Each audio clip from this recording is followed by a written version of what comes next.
মানুষকে সচেতনতা বৃদ্ধির লক্ষ্যে এবং পরিবেশ রক্ষায় দায়িত্ববোধ সৃষ্টির তাগিদে ঢাকা থেকে প্রকাশিত দৈনিক ভোরের আওয়াজ, দৈনিক আমার প্রাণের বাংলাদেশ, চট্টগ্রামের অনলাইন দৈনিক আনন্দবার্তা এবং জাতীয় পরিবেশ বিষয়ক সংগঠন গ্রিন চট্টগ্রাম অ্যালায়েন্সের উদ্যোগে ও ডায়মন্ড সিমেন্ট লিমিটেডের সহযোগিতায় চন্দনাইশ উপজেলাধীন হাফেজনগর দরবার শরীফের রহমানিয়া মঞ্জিল ও সাতবাড়িয়া ব্যাপারীপাড়া রত্নাঙ্কুর বৌদ্ধবিহার প্রাঙ্গণে খেজুর ও সুতি গাছের চারা রোপণ কর্মসূচি অনুষ্ঠিত হয়েছে।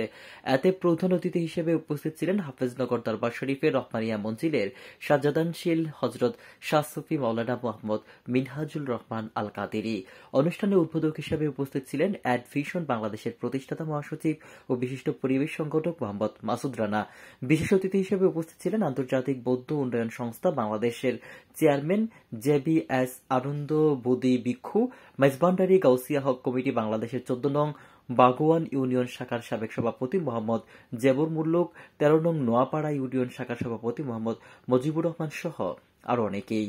আমরা এমন একটা জায়গায় আজকে আসছি যে বৃক্ষের জন্য রসুল পাক সাল্লাল্লাহু আলাইহি ওয়াসাল্লাম একটা বাণী দিয়েছিলেন সূরা লুতের মধ্যে, যদিও বা হে বান্দা, হে উম্মতগণ, যদিও বা তোমাদের কিয়ামত সব নিকট হয়, তবু তোমরা একটা গাছের চারা রোপণ করো না।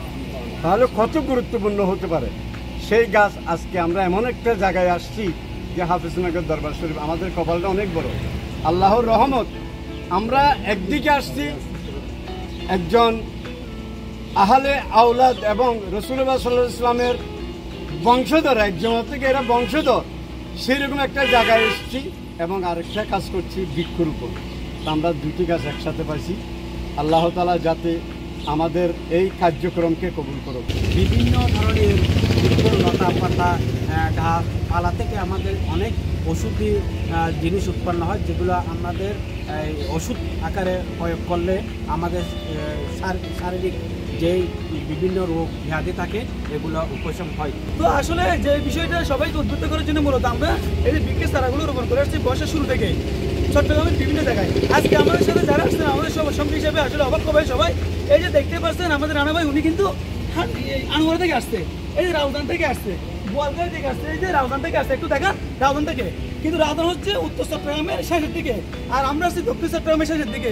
তাহলে সামনে এই যে বৃক্ষের চারাগুলো রোপণ করার জন্য আমরা উত্তর চট্টগ্রামের শেষ থেকে দক্ষিণ চট্টগ্রামে চলে আসছি। আজকের এই অনুষ্ঠান থেকে আজকে হাফেজনগর দরবার শরীফের পক্ষ থেকে যে যার এলাকায় আশেপাশে যে খালি জায়গাগুলো আছে সেখানে 2টা ফলজ গাছ, 2টা ঔষধি গাছ রোপণ করুন।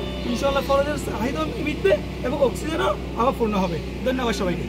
চন্দনাইশ থেকে তৌফিক আলম চৌধুরীর রিপোর্ট, আমার বার্তা ডিজিটাল।